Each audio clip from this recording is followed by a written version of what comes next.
ku si nekk sa tur ak sa sant lii mbégte la vraiment événement bi nii événement bu exceptionnel la. am mbégte ak contentement bu mag parce que lii mën nañ ko tuddee cadeau Noël bu ñu toogee ba le 24 décembre monsieur le maire ñëw wàccee ñu ak xéewal bu rëy gi dañuy kontaan di ko sant di ko gërëm mu bett ñu torop nag ñu koy ñaanal lu mu mën ren yàlla na ko mën déwén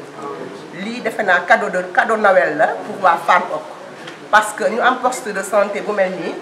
monsieur le maire ñëw wàccee fii matériel bu toll nii presque plus de 25 millions lii mbégte la donc monsieur le maire ñu ngi kontaan torop di la ñaanal yàlla lépp loo mën ren yàlla nañ ko mën déwén lu ko raw kontaan nañ torop merci beaucoup. ndax yaakaar naa ne li nga def tey defaloo ko suñu yaay de ñun ñi nga ko defal donc tey kontaan rek lañ ci am di la remercier nag bu baax a baax li nga bëgg sa xol yaa xam te yàlla na yàlla may deuxième mandat xam naa ne boo ko amee dina dem ci kanam a kanam ñun kontaan nañu baax a baax donc li dee wane ne tey képp ku feebar Fann doo jéggaane feneen donc fii rek doy nañu merci beaucoup encore une fois monsieur le maire Palla Samb kontaan nañu baax a baax merci. nga xamee ne moom la ñu maire defal di jiital nag ci nuyoo bi suñu chef de quartier Pape Mamadou jiite moom mi nga xamee ne tey jii moo nekk ci quartier bi rek di ñaw ba mu rafet ñu ngi lay gërëm di la sant di la ñaanal yàlla na sa taxawaay yàgg jiite di nuyu nag sama monsieur le maire Palla Samb ku ci nekk dangaa xër ci Palla parce que ñun gëmuñu woon ne lii dinañ ko mën a am waaye nag yow ba nga ko diggee wax ko tey firnde gaa ngi nii comme li Adja Abou Gueye wax rek cadeau de Noël bi moom tey wax dëgg yàlla neex na ci xol dañ lay ñaanal Samb li nga bëgg yaa ko xam yàlla na la ko yàlla defal ñun nag li ñu bëgg rek mooy lenn deuxième mandat la ñu bëgg te fas yéene nañoo takk suñu ndigg ba yàlla may ñu ko nga toogaat ci boppu maire bi parce que lii kat wax dëgg yàlla rëy na rëy goo xamee ne ci biir Fann kenn dootul feebar te ne yaa ngi jéggi canal di dem fenn léegi nag yal nañu yàlla jàppale rek ñu yàggalee suñu sago di la ñaanal nag wax dëgg yàlla ñaan gi moom du doy Palla dañ lay ñaanal lépp loo bëgg rek yal na la ko yàlla defal li nga mébét ak sa mbooloo mi yal na ko yàlla def di ñaanal nag suñu ICP ak personnel poste de santé bi ñoom ñëpp dañoo baax àndandoo bokk ndey bokk baay di gërëm sama président El Bachir yow dangaa baax dangaa jaboot yal nañu yàlla lafal cat lépp lu ñu sumb daal yal nañu ko daal jërëjëf. maa ngi lay nuyu di la sant di ñaan yàlla gën a guddal sa fan gën a wéral cër yi bàyyi la suñu kanam bàyyi la si kanam waa Fann te yàgg ñoo jiite may nuyu membre conseil municipal bi fi nekk di nuyu délégation bi nga xam ne moom laa àndal ñu jógee rue 10 ñu jógee zone B ñu ànd ak man ñu ñëw fekk si ñu waa Fann ñëw andi nag en prélude de l'inauguration bi ñuy waaj pour centre de santé bi parce que centre bi xam ngeen ne bi ñu ko defaree ak léegi inauguré guñ defoon nañu cérémonie de remise de clé waaye kenn mësu ko inauguré donc ñu fas yéene nag ñu inauguré ko le 26 incha allah le 28 incha allah waaye booy inauguré nag day fekk li ngay inauguré la ca war de nekk ca donc man du ma répondre ay rumeur du ma répondre ci ay wax mais man su may tontu jëf lay tontu bi ñu falee ba léegi li tax ñu fal ñu ci maire bi mooy liggéeyal askan bi mooy def loo xamante ne njariñu waa askan bi la loolu moo tax bi ñu defaraatee poste santé bi ba pare tey ñu ñëw andi matériel bi nga xam ne moom moo war a équiper poste de santé bi yëpp li ko jëmee ci suuf ba ci kaw boo xoolee li ñu fi andi mu nekk valeur u 25 millions yu teg nekk loo xamante ne ni ñu ko jëndee pour fii lu toll nii la ñu jënd pour Georges Lawood boo ko xayma nekk na plus de 60 millions yoo xamante ne mairie bi moo ko jënd ci fonds propre dërëmu état dugg ci leneen dugg ci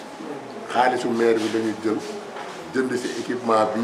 pour poste de santé bii di Fann Hock jënd bu ñu toll pour poste de santé Georges Lawood pour gën a permettre suñuy population ñu bañ a jéggaani faju parce que waxoon nañu ne poste de santé bi dañ koy équipé ba mu am maternité buy fonctionner lépp loo xamante ne matériel bu jëm ci maternité la foo xam ne jigéen dina fa matoo dina fa muccee fépp foo xamante ne jigéen dina fa accoucher am fa doom lépp lu ñuy utiliser ci matériel pour accouchement matériel baa ngi jënd nañ lépp lu jëm ci yeneen service yi nga xamante ne ñoo nekk ci biir centre bi matériel baa ngi jënd nañ ko amul dara lu ci des lépp lu poste de santé bi di soxla ëpp na sax ba ñu prévoir ci ay réserve donc c'est pour permettre seulement aux populations de la commune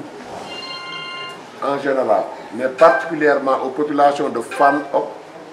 ñu bañ di jéggaani di dem di faju di feneen loolu moo tax ñu décaissé xaalis bu toll noonu jënd ko matériel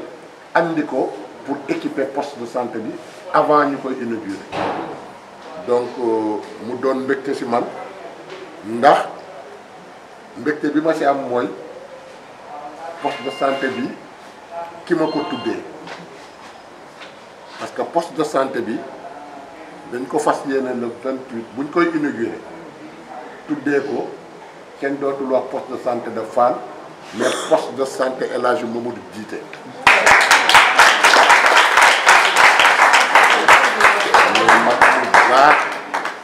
muy mag mu baax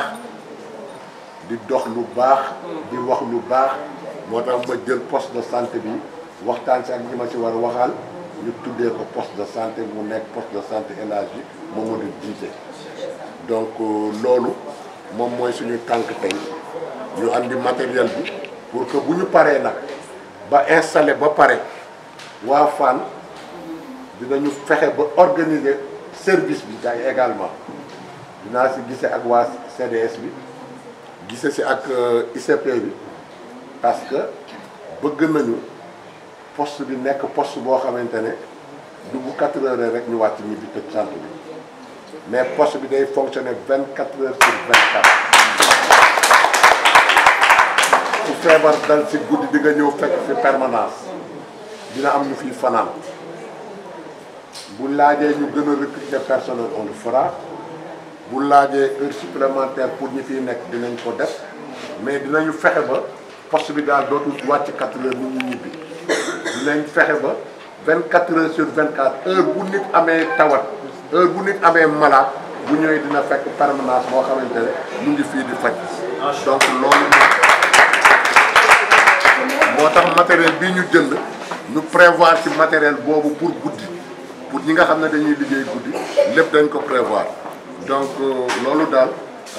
moom lañ doon moom moo doon suñuy tànk ñuy sant yàlla nag bim ñu mayee ñu mottali parce que amoon nañu yéene bi mais boo amee yéene suñu borom lay soob pour mu mat suñu borom nag moo ñu dimbali ba ñu matal ko lii ma siy gërëm conseil municipal bi parce que suñ ma autorisé wul woon du ma am bunt bu ma jaar pour jënd tout ce matériel may ñu ko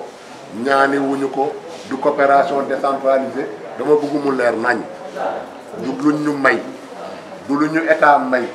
du lu coopération décentralisée may budget maire bi la ñu jël gafaka maire bi sur fonds propres jënd lii jënd lu ñu toll pour Georges Lawood donc loolu daal moom